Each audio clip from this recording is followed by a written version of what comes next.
বাংলাদেশে ধর্মনিরপেক্ষ বিষয়টা তুলে দেওয়া হলে সেখানকার ইউনুস সরকার বলছে যে যে দেশের 90% মুসলমান সেখানে ধর্মনিরপেক্ষ রেখে কী হবে। মোহাম্মদ ইউনুস কিন্তু নিজের পায়ে নিজে কুড়ুল দিল এবং হাসিনাকে সুবিধা করে দিল আবার দেশে ফেরার জন্য। ইউনুস হচ্ছে একটা অরাজনৈতিক ব্যক্তিত্ব। সাউথ এশিয়ার সবথেকে বড় লিডার এই মোমেন্টে কিন্তু নরেন্দ্র মোদী, আর ওদিকে ডোনাল্ড ট্রাম্প, তারা একজোট হয়েছে, তার সাথে হাসিনা। তো এরা দুইজন, নরেন্দ্র মোদী বা ডোনাল্ড ট্রাম্প চাইবে হাসিনা আবার তার মসনদ ফিরে পাক। তো সেক্ষেত্রে তারা কিন্তু এই ধর্মনিরপেক্ষতা তুলে দেওয়াটা, এটা মনে হয় না এরা সাকসেসফুল হবে। হাসিনার সুবিধা হয়ে গেল যে ওয়ার্ল্ড লিডারদের কাছে হাসিনা কিন্তু এটা প্রমাণ করে দিল যে দেখুন এরা বিএনপি জামাত মৌলবাদী সরকার গড়তে শুরু করেছে। সে নোবেল পেতে পারে, কিন্তু সে যখন কথা বলবে সেই কথার খুব একটা রিয়াকশান ওয়ার্ল্ডে বড় বড় লিডার দেবে বলে আমার মনে হয় না, বা দেবেও না এবং দেয়ও নি। এইটাই হয়েছে বড় সমস্যা। এবং ইউনুস সেটাই ভয় পাচ্ছে যে হাসিনা যদি মুখ খোলে তাহলে ওয়ার্ল্ডের লিডাররা রিয়াকশান দিতে পারে। তো পশ্চিমবঙ্গে যে সিভিক নেতা হয় তাদের মতো কিছু লোকজনকে ওখানে বসালো। ইসকনকে বলা হচ্ছে ব্যান করা হোক, কিন্তু এন্টায়ারলি বাংলাদেশকে কিন্তু একটা মানে ভয় দেখানো, ইনডিরেক্টলি ভয় দেখানো যে আপনারা ইসকনকে ব্যান করবেন, পারবেন না। ইসকনকে আপনারা নানা রকমভাবে হ্যারাসমেন্ট করবেন, এটা কিন্তু পারবেন না। এবং যে ধর্মনিরপেক্ষ সরিয়ে দেওয়া হচ্ছে, তাহলে হিন্দুদের উপর বাংলাদেশে যে অত্যাচার আমরা দেখতে পাচ্ছি সেই অত্যাচার পরিমাণ তো আরও বেড়ে যাবে। অত্যাচার তো অবভিয়াসলি বেড়ে গেছে। দেখুন এর আগেও হাসিনার আমলেও যে অত্যাচার হয়নি সেটা আমি বলবো না। বিভিন্ন মৌলবাদী সংগঠনের কিন্তু বাড়বাড়ন্ত আছে, অত্যাচার করেছে, কিন্তু এই বাজারে এই সময় এসে হিন্দুদের উপর অত্যাচার। এবং সেখানে দেখুন যে প্রথম কথা হচ্ছে শেখ হাসিনাকে তারা কেন মুখ বন্ধ রাখতে বলছেন, যে হাসিনা যদি মুখ খোলে সেই যে কথাগুলোই বলবে সেটা কিন্তু ওয়ার্ল্ডের বড় বড় লিডারদের চোখে পড়বে এবং তারা কমেন্ট করতে বাধ্য হবে। ইতিমধ্যেই কিন্তু ডোনাল্ড ট্রাম্প সেটা নিয়ে কথা বলেছে। ধর্মনিরপেক্ষতা আমি মানলাম সরিয়ে দেওয়া হলো, তাতে কি দেশের কি লাভ হবে? কিন্তু হাসিনা কাদের কথা বলছে? হাসিনা বলছে যে দেশে ইনফ্লেশন, মুদ্রাস্ফীতি হয়েছে, জিনিসপত্রের দাম বেড়েছে, জিডিপি তলানিতে, বস্ত্র শিল্প যেগুলো রয়েছে, গার্মেন্ট ইন্ডাস্ট্রি সেগুলো তলানিতে, মানুষের যে জব সেগুলো নষ্ট, সেগুলো পাচ্ছে না, এবং দেশে যে অরাজক ল অ্যান্ড অর্ডার সিচুয়েশান পুরো ব্রেকডাউন হয়েছে সেইগুলো নিয়ে বলছে। এবং সেখানে যে সংখ্যালঘু হিন্দু বৌদ্ধ তাদের উপর যে অত্যাচার হচ্ছে তাদের উপর কথা বলা হচ্ছে। এবং এই কথাগুলো বলে কিন্তু হাসিনা কিন্তু তাদেরই অন্তত ভরসা দিচ্ছে। আর সেখানে ইউনুস সরকার কী করছে? ধর্মনিরপেক্ষতা সরিয়ে দেওয়া হোক, হাসিনাকে দেশে ফিরিয়ে আনা হোক, এবং আওয়ামী লীগ এবং ছাত্রলীগ তাদেরকে ব্যান করে দেওয়া। দেখুন আওয়ামী লীগ এবং ছাত্রলীগ ব্যান করলে দেশের কি জিডিপি বাড়বে, নাকি দেশের মানুষের যে জিনিসপত্র পাচ্ছে সেই জিনিসপত্র ঠিকঠাক দামগুলো কমে যাবে? কমবে না। তাহলে ইসকনকে বলা হচ্ছে ব্যান করা হোক। সারা পৃথিবীর ভিতরে ইসকন হলো সব দেশেই প্রায় আছে। ইসকনের সম্পর্কে আজ পর্যন্ত কোনো দেশ কোনো অবজেকশান দিতে পারে না। এবং সেই যারা ইসকনের যারা ভক্ত তারা কিন্তু নিজেরা ক্ষতি করতে পারে, কিন্তু তাদের জন্য পাশের কেউ সাফার করেছে এই ধরনের হিস্ট্রি কিন্তু নেই।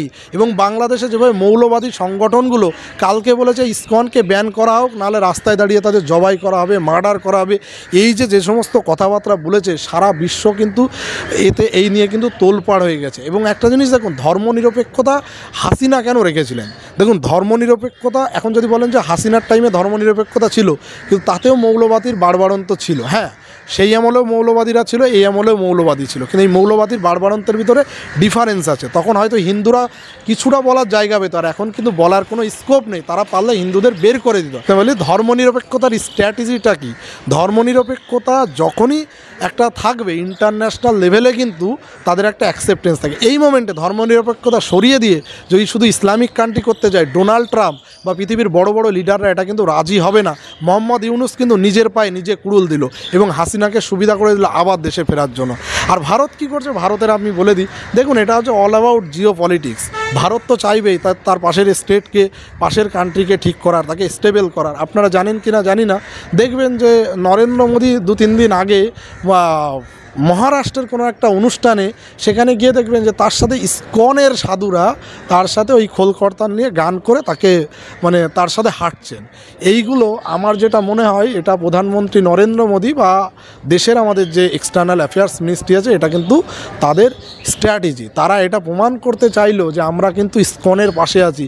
কারণ এই মোমেন্টে বাংলাদেশে হিন্দুদের কিন্তু হিন্দুদের লিড করছেই কিন্তু ইসকন, যার জন্যই কিন্তু ওদের মৌলবাদী সংগঠন ভয় পাচ্ছে যে ইসকন ইসকন সারা বিশ্বব্যাপী সাপোর্ট করে, সেই ইসকন জেগে উঠেছে। অতএব হিন্দুদেরকে অত সোজা নয়, জোর জুলুম করা যেতে পারে কিন্তু এদের দেশ থেকে তাড়িয়ে দেওয়া। এবং মোদি কিন্তু সেই দিন এই মহারাষ্ট্রে গিয়ে এই ঘটনা করে এটা কিন্তু মোহাম্মদ ইউনুস এবং তাদের মৌলবাদী শক্তির কাছে একটা বার্তা দিল, আমরা কিন্তু ইসকনের পাশে আছি। আমার যেটুকু মনে হয়েছে এটা কিন্তু এন্টায়ারলি বাংলাদেশকে কিন্তু একটা মানে ভয় দেখানো, ইনডিরেক্টলি ভয় দেখানো যে আপনারা ইসকনকে ব্যান করবেন, পারবেন না। ইসকনকে আপনারা নানা রকমভাবে হ্যারাসমেন্ট করবেন, এটা কিন্তু পারবেন না। এবং বাংলাদেশে যারা হিন্দুরা আছে এই মোমেন্টে তাদের সাপোর্টের জন্য ভারত সরকার বা তাদের সেফটির জন্য ভারত সরকার আমি যতদূর জানি বিভিন্ন স্ট্র্যাটেজি কিন্তু অলরেডি পালন করছে। আর দেখুন এখন ডোনাল্ড ট্রাম্প জেতার পরে যেটা হয়েছে, এই ধর্মনিরপেক্ষতা টার্মটা যদি বলে আমরা সরিয়ে দিয়ে আমরা সংবিধান করব, আমার মনে হয় না পৃথিবীর বড় বড় লিডার ইনক্লুডিং ডোনাল্ড ট্রাম্প বা নরেন্দ্র মোদী সেটা করতে দেবে। এবং সাউথ এশিয়ার সবথেকে বড় লিডার এই মোমেন্টে কিন্তু নরেন্দ্র মোদী, আর ওদিকে ডোনাল্ড ট্রাম্প, তারা একজোট হয়েছে, তার সাথে হাসিনা। তো এরা দুইজন নরেন্দ্র মোদী বা ডোনাল্ড ট্রাম্প চাইবে হাসিনা আবার তার মসনদ ফিরে পাক। তো সেক্ষেত্রে তারা কিন্তু এই ধর্মনিরপেক্ষতা তুলে দেওয়াটা এটা মনে হয় না এরা সাকসেসফুল হবে। কিন্তু চাপ বাড়াতে পারে, চাপ এই যে ভারতবর্ষ যেটা চাপ বাড়িয়েছে, হাসিনাকে সাপোর্ট দিয়েছে। হাসিনাকে কি ভারতবর্ষের সরকার কখনো বলেছে যে আপনি মুখ বন্ধ করে রাখুন? হাসিনা এটা কোনো বলবেন। আর ইন্ডিয়া হচ্ছে ট্রাম্পের সাথে যত ভালো সম্পর্ক রাখবে বাংলাদেশের উপর চাপ বাড়বে। আপনারা জানেন যে সেন্ট মার্টিন দ্বীপে অলরেডি পর্যটকদের যাওয়া নিষিদ্ধ হয়েছে।